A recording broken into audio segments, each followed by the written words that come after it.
दुनिया का सबसे शक्तिशाली देश अमेरिका और उसी में राष्ट्रपति चुनाव।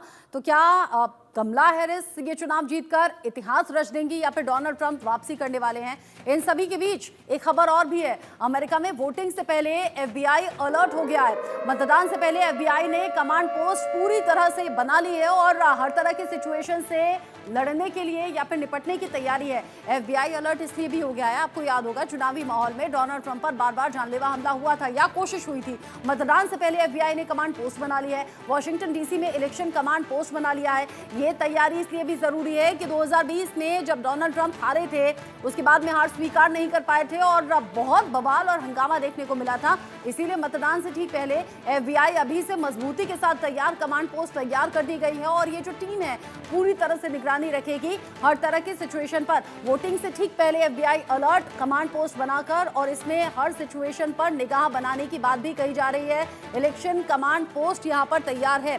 साथ ही साथ कुछ और अपडेट्स इस चुनाव से जुड़े हुए निकलकर सामने आ रहे हैं। अब प्रवासियों पर किस तरीके से रुख यहां पर नजर आ रहा है ये भी आप जान लीजिए।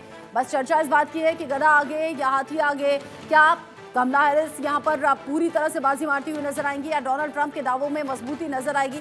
हालांकि डोनाल्ड ट्रंप ये बार बार कह रहे हैं कि डोनाल्ड ट्रंप बार बार ये कह रहे हैं कि चुनावों में धांधली हो सकती है। अब यहां पर किस तरीके से कमला हैरिस अप्रवासियों पर रुख दिखाती है, वो ये कहती है उदारवादी सोच के साथ वो नजर आती हैं कमला हैरिस अप्रवासियों के साथ में, जबकि डोनाल्ड ट्रंप जो हैं वो थोड़ा सा आग बबूला होते हुए नजर आते हैं। यानी कि जो अप्रवासी वहां पर हैं उनको लेकर जो रुख है वो भी इन चुनावों में सीधे सीधे असर डालते हुए नजर आएंगे।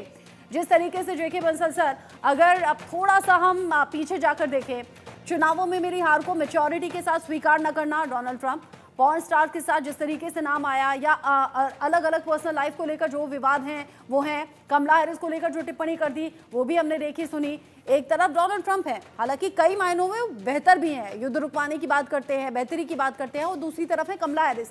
कंपैरेटिवली हो सकता है कि अनुभव कम है, लेकिन दोनों को अगर आप मापें आके तो कौन ज्यादा वजनदार नेता के तौर पर? देखिए, अभी मैंने बताया था, आपको एनालिसिस करके बताया था कि इंडिया के लिए क्या होगा और बाकी अमेरिका के लिए क्या होगा, ये भी देखने वाली बात है। जैसे आपने कहा इमिग्रेशन के लिए, तो आपने बहुत ही सटीक तरीके से इसका सब वर्णन किया है।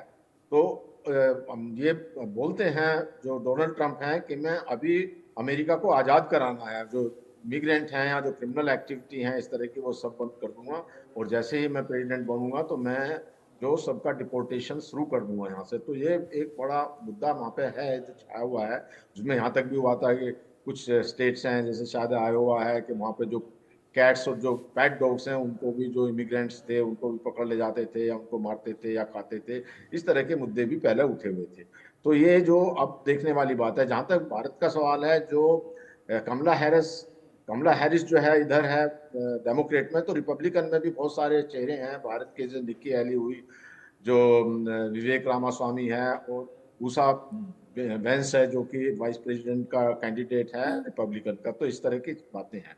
अब एक बात मैं यहाँ बताना चाहूंगा कि बहुत सारे जो इंटरनेशनल मुद्दे हैं उनके ऊपर भी बहुत फर्क पड़ेगा। जैसे कि इसमें जो है यूक्रेन और रशिया का युद्ध बंद होने के चांसेस हैं, और एकदम उसमें ठीक जो आपने कहा, रूस यूक्रेन और ईरान इजराइल पर भी सभी की निगाह। और इस बीच गाजा से मिल रहा है एक बड़ा अपडेट। जेके बंसल सर, आपको रोकना चाहूंगी माफी के साथ। अमेरिकी राष्ट्रपति चुनाव पर बोले हैं